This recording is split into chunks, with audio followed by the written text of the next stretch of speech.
बोलिए श्री सतगुरुदेव महाराज जी की जय, साचे दरबार की जय।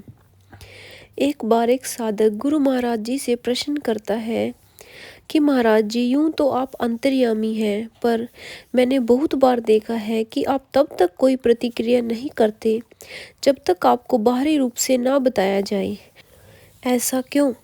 गुरु महाराज जी बताते हैं, क्योंकि इस मानवीय चोले की कुछ सीमाएं हैं। उन सीमाओं का सम्मान रखना भी हमारा कर्तव्य है। यूं तो गुरु का अलौकिक रूप अपने शिष्य के मन में चल रहे सूक्ष्म से सूक्ष्म विचार का भी साक्षी होता है। उसके हर विचार पर, हर कर्म पर उसकी पैनी दृष्टि रहती है, पर वे इसे यूं ही जाहिर नहीं करते। इंतजार करते हैं या निर्माण करते हैं ऐसी परिस्थिति का जिससे शिष्य की त्रुटि सामने आ जाए, ताकि उसके सुधार की प्रक्रिया शुरू हो सके। ऐसी भूमिका निभाना इतना सहज नहीं है। सब कुछ जानते हुए भी अनजान बने रहना, फिर उसे किसी तरह प्रकट कर दिखाने के लिए अवसरों का निर्माण करना। पर गुरु को यह दोनों भूमिकाएं एक साथ निभानी पड़ती हैं। मानवीय और देवीय पर आप इनमें उसका सहयोग कर सकते हैं। जब भी आप कहीं कोई गंभीर त्रुटि होती देखें, यानी ऐसी गलती जो इस महान मिशन में बाधा पैदा कर सकती है, तो यह न सोचें कि गुरुदेव तो अंतर्यामी है, सब खुद देख लेंगे। उन्हें क्या बताना। आपका यह दायित्व है कि गुरु को या उनके प्रचारक शिष्यों को सब बताएं। आध्यात्मिक मार्ग में आप गैर जिम्मेदार नहीं हो सकते। यदि आप ऐसा करते हैं तो उस गलती में भागीदार आप भी होंगे। एक और शिष्य गुरु महाराज जी से प्रार्थना करता है कि कई बार ऐसा लगता है कि गुरु दरबार में भी मेरे साथ राजनीति हो रही है। ऐसा क्यों होता है गुरुदेव? तो गुरु महाराज जी उसे बहुत अच्छे शब्दों में समझाते हैं कि राजनीति नहीं होती, बल्कि ईश्वरीय प्रेरणा से कुछ परिस्थितियां निर्माण होती हैं, ताकि आपके धैर्य, सहनशीलता, क्षमा आदि गुणों की परीक्षा हो सके। और यदि एक बार कोई राजनीति कर भी रहा है तो तुम उसका उत्तर धर्म नीति से दो। मतलब कि क्रोध का शांति से, कठोरता का विनम्रता से, कटु वाक्यों का मृदु वाक्यों से, ईर्ष्या का प्रेम से। फिर देखना, यदि कोई राजनीति होगी भी तो उसका राम राज्य ही स्थापित हो जाएगा। एक और साधक गुरु महाराज जी से प्रश्न करता है कि महाराज जी, मैंने सत्संग में सुना है कि गुरु शिष्य का योगक्षेम वहन करते हैं। अर्थात अप्रपोज कुछ दिन पहले मैंने अपनी गाड़ी रोके बिना लॉक किए एक बैंक के बाहर पार्क में खड़ी कर दी, पर जब मैं थोड़ी देर के बाद वहां लौटा तो गाड़ी चोरी हो गई थी। मेरे विश्वास को उस समय बहुत ठेस लगी। तो क्या यह सही था? गुरु महाराज जी उसे समझाते हैं और कहते हैं कि मुझसे यह प्रश्न करने से पहले तुम स्वयं से एक प्रश्न करो। वह यह है कि गुरु तुम्हारे लिए क्या है? क्या गुरु एक चाकर है? तुम तो गुरु से चाकरी कराना चाहते हो, वह भी बिना पगार दिए। सच कहूँ तो गुरु को चाकर बनाने में कोई परहेज नहीं है, बशर्ते शिष्य लायक हो। यदि तुम शिष्य पर खरे उतरोगे तो गुरु भी अपने दायित्व निभाने में कभी पीछे नहीं हटेंगे। पर एक बात याद रखना, एक सच्चा शिष्य कभी भी अपने गुरु को उस कार्य के लिए परेशान नहीं करता जिसे वह आसानी से पुरुषार्थ द्वारा पूरा कर सकता है। सोचो, किस कारण तुमने गाड़ी को लॉक नहीं किया, जिसके कारण तुम अब विश्वास का नाम दे रहे हो। लेकिन गुरु पर विश्वास करने का मतलब यह नहीं कि तुम उस पर अति भार डाल दो। जब शैतान ने जीसस को प्रेरित किया कि वह स्वयं को पहाड़ के नीचे गिराकर यह सिद्ध करेंगे कि ईश्वर उसकी रक्षा करेंगे, तो जानते हैं जीसस ने क्या कहा था? उन्होंने कहा था कि धर्मशास्त्र में लिखा है कि तुम कभी अपने प्रभु परमेश्वर की परीक्षा ना लो। इसलिए यदि तुम सच में गुरु कृपा का लाभ चाहते हो तो उनके सहयोगी बने, ना कि एक परीक्षक। एक साधक और गुरु महाराज जी से एक और प्रश्न पूछता है कि गुरु महाराज जी, कुछ लोग बहुत पहले से बहुत अच्छे से इस मार्ग पर चल रहे होते हैं, पर वे अचानक पथभ्रष्ट होकर इस संसार में क्यों लिप्त हो जाते हैं? तो गुरु महाराज जी उन्हें समझाते हुए कहते हैं कि कर्म संस्कारों के कारण, नकारात्मक सोच व निम्न प्रवृत्तियों के कारण कुछ लोग ऐसे होते हैं कि जब उन्हें ज्ञान मिलता है तो वे अध्यात्म के प्रति आकर्षित हो उठते हैं।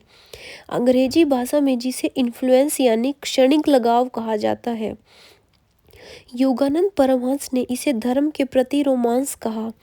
इस आकर्षण के चलते यह लोग बहुत से दावे करते हैं, कई बार तो संन्यास तक धारण कर बैठते हैं।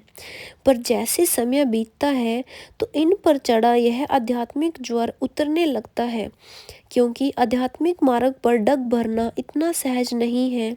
इसमें तो आपको हर क्षण अपने मन से लड़ना पड़ता है, विषय वासनाओं को अग्नि में स्वाहा करना पड़ता है, और गुरु दरबार में रहना हो तो ऐसा है जैसे निरंतर तप्त अग्नि में कुंदन भरने की प्रक्रिया से गुजरना हो। इसलिए दरबार के नियमों आदर्शों की पालना करना इस क्षणिक वैराग्य के लिए आखिरकार कब तक संभव है। सो यह ज्ञान मार्ग से पलायन कर बैठते हैं, पर हमें ना तो इसके बारे में सोचना है और ना ही उसकी बातचीत करनी है। आप अपना ध्यान गुरु पर केंद्रित करें, उनको देखें, उन्हीं की बातें करें, उन्हीं को स्मरण करें और ध्यान करें, तब आप अंत तक चल पाएंगे, अन्यथा नहीं। एक और साधक गुरु महाराज जी से कहता है कि महाराज जी, आपके शिष्य अपने गले में लॉकेट का स्वरूप है, वह क्यों पहन के रखते हैं। गुरु महाराज जी कहते हैं कि इस प्रश्न का उत्तर तो वे शिष्य ही बेहतर दे सकते हैं।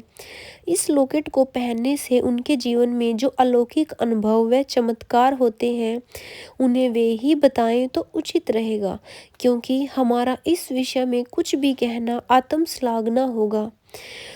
स्वयं प्रशंसा से व्यक्ति बहुत छोटा हो जाता है, इसलिए हम तो बस यही कहेंगे कि यह लॉकेट एक प्रतीक के रूप में है। जैसे अमेरिका में एक राष्ट्रपति हुए हैं, वे बहुत बड़े नेक दिल इंसान थे। जब वे चुनाव में जीते तो उनके सहयोगियों ने उन्हें बहुत से उपहार दिए। सारे उपहार एक से बढ़कर एक थे, परंतु उन उपहारों में एक उपहार अत्यंत विचित्र था। किसी ने उन्हें भेंट स्वरूप एक झाड़ू दी। उस झाड़ू को देखकर उस प्रधानमंत्री के दोस्त गुस्से में लाल पीले हो गए। भला झाड़ू भी कोई उपहार में देता है?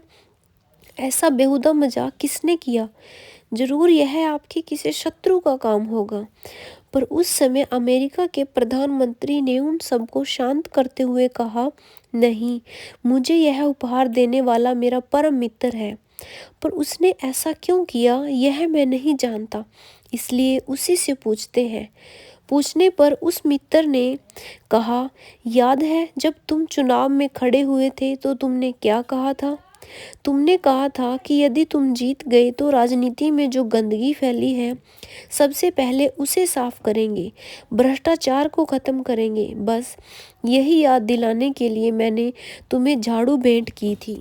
तो प्रधानमंत्री ने प्रेम सहित उस भेंट को स्वीकार किया और अपने मुख्य कक्ष की दीवार पर टांग दिया, ताकि वह झाड़ू उन्हें उनका जनता से किया गया वादा याद दिलाता रहे। ठीक इसी तरह यह लॉकेट भी आपको याद दिलाता रहेगा कि आपका लक्ष्य बहुत महान है। उसे हासिल करने के लिए आपको अभी बहुत कुछ करना है। गुरु प्यारे साधकों, गुरु महाराज जी अपने प्रवचनों के माध्यम से अपने शिष्यों की जो त्रुटियां होती हैं उनको प्रश्नों के माध्यम से उनकी समस्याओं का हल देते हैं। उनके मन में कोई प्रश्न शेष नहीं रहता कि आखिर लॉकेट क्यों पहनना चाहिए, क्यों हमें गुरु के प्रति आस्था रखनी चाहिए। पर गुरु महाराज जी अक्सर कहा करते हैं कि जो गुरु के साथ शरीर से जुड़ता है वह सिर्फ तब तक जुड़ा रहता है जब तक गुरु का शरीर है, पर जो गुरु की अंत आत्मा से गुरु के साथ जुड़ता है वह सदा सदा के लिए गुरु का हो जाता है। इसलिए गुरु प्यारे साधकों, गुरु महाराज जी से आप अंत से जुड़ें और गुरु महाराज जी के प्रति एक सच्ची आस्था और सच्चा विश्वास रखें और अपनी साधना के नियम पर जरूर खरे उतरें और उतनी साधना जरूर करें। सो बोलिए श्री सतगुरुदेव महाराज जी की जय, साचे दरबार की जय, आशु पिता भगवान की जय।